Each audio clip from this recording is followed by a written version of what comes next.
Hello and welcome to this science version video. Now in this video we're looking at chemical symbols and simple chemical equations. Let's start first of all at looking at chemical symbols themselves. Now you may know, I hope you do by now, that every element is represented by a different symbol. For example, we've got Fe for iron, Na for sodium and O for oxygen. Now some of these are pretty straightforward. O, oxygen, yep, no problem there whatsoever. Fe for iron, that one's a bit more difficult. This comes from the word ferrous. So ferrous is the word for iron, Latin word for iron. So take the first two letters there, F, E. Notice it's a capital followed by a small e. Okay, iron. Na for sodium. I haven't got a clue what Na, where it comes from. Perhaps you can find out. But again, it's capital followed by lowercase for sodium. Okay. Now all these symbols are in, as you now know, the periodic table. We can use symbols to show molecules of compounds, and they can also show us a ratio of different elements which combine to make up compounds. Confused? Examples. So here's an example here. H2O, you may be familiar with this. This is water. The 2 there tells us there's 2 hydrogens and there's 1 oxygen. We don't put the 1 there, but you can imagine it there. So 2 hydrogens and oxygen. This is carbon dioxide. Carbon, there's 1. Di means 2, so dioxide, 2 oxygens there. And over here we've got something called ammonia. Ammonia is NH3. You've got 3 hydrogens and 1 nitrogen. Okay, so that's a simple introduction there to chemical symbols. Let's just recap on what we've looked at earlier in terms of chemical symbols. Very simple one, sodium hydroxide. Here's a formula, NaOH, tells us we've got 1 sodium, 1 oxygen, 1 hydrogen. Right, let's increase the complexity. Here's calcium carbonate, 1 calcium, 1 carbon, 3 oxygens. I hope you can see where they're coming from. Okay, a bit more complex still. Magnesium nitrate. Now magnesium's got 1 magnesium. Now notice there's a 2 here outside these brackets. Now the 2 multiplies, doesn't add, it multiplies everything inside. So 2 times 3 is 6 oxygens. 2 times 1 is 2 nitrogens. So magnesium nitrate, we've got 1 magnesium, 2 nitrogens, 6 oxygens. And last example, this is as complex as it's going to get. The 3 multiplies everything behind. Okay, so be really careful doing this. Start first of all by looking here. We've got 3 times 4 is 12. Okay, times 3 is 36. So it's 36 atoms of oxygen. 3 times 1 is 3, times 3 is 9 atoms of sulfur. We've got 2 aluminiums, times 3 is 6.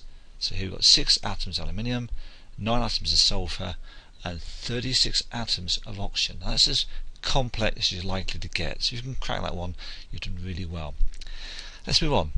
Equations. Now, as in Marmite, you either love equations or you absolutely hate them. Well, I hope you're going to love them. An equation basically is a shorthand way of saying what's happening in a reaction. In a reaction, you've got reactants, the things that are reacting together on the left hand side of the equation. The products, the things that are being formed on the right. Example, you add sodium to water, you get quite a violent reaction. You get sodium hydroxide formed and hydrogen gas. So the reactants are sodium and water, products, sodium hydroxide and hydrogen. Put in the symbols, Na plus H2O is NaOH plus H2. Now here we come to the bit people hate, the balancing bit. Everything's got a balance on both sides of the equation. Just check, we've got 1 sodium there, 1 there, that balances. 2 hydrogens there, but look, we've got 1 and 2 makes 3. You've got 3 this side, 2 that side. That's not balanced, is it? 1 oxygen, 1 oxygen. Right. Now, when you're balancing equations, you cannot split the formula. You can't put a number in there, for example. You've got to put a number in front. The only way to balance equations is putting numbers in front. So we know that we've got too many hydrogens here. So what we can do, we've got to put 2 there, for example. That makes it 4. We've got 3 there. So what can we do? Put a 2 there. So 2, 2. That makes 4. So that means now that the hydrogens are balanced. We've got a 2 there, 2 oxygens, 2 there, 2 oxygens, 2 sodiums. Well, let's check, shall we? There we go. Look, 2 sodiums, 2 sodiums, 4 hydrogens, 4 hydrogens, 2 oxygens, 2 oxygens. So we're now balanced. Last stage is always put in the state symbol. Sodium's a solid, water is only liquid, So my hydroxide is an aqueous solution. It's dissolved in water. It's just an aqueous solution, and hydrogen is a gas. Let's just check on those state symbols. S is a solid, L is a liquid, AQ is when something's dissolved in water, and G is a gas. Now, when writing equations, you need to be able to, first of all, simplest write word equations when required. Secondly, recall the formula of simple covalent compounds, and I'll give you some of these in a moment. Secondly, write down formula for simple ionic compounds, and again, I'll give you some of these. Interpret chemical formulae of molecules. You've just done this, we're looking at NaOH and saying what's what. Interpret symbol equations including state symbols. Again, you've just done this. Let's look now at some simple covalent formulae. Now, there's no way around this. You've got to basically learn some of these. So water, you should know H2O, carbon dioxide CO2, ammonia NH3, hydrogen H2, oxygen O2. These are what are called diatomic gases. These gases go around in pairs. So hydrogen H2, O2, N2. Diatomic means two atoms, so 2, 2, 2. Sulfur dioxide SO2 and methane CH4.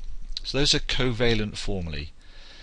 Ionic formulae, in all these you've got a metal and a non-metal. So sodium chloride NaCl, calcium chloride CaCl2, magnesium oxide MgO, hydrochloric acid H. Now, hydrogen can sometimes have metallic state, so H there is as though it's acting as a metal.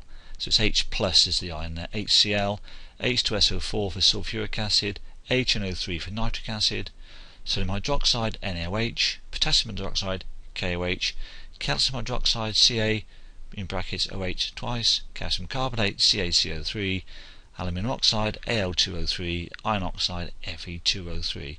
So it's well worth learning these. Not to say all of these, but a good number to recall later on writing equations. Okay, well, that's it for this video. Hope you've enjoyed it, and don't forget you can find more of my videos at www.sciencerevisionvideo.com, and I'll be back again very, very soon. Bye for now.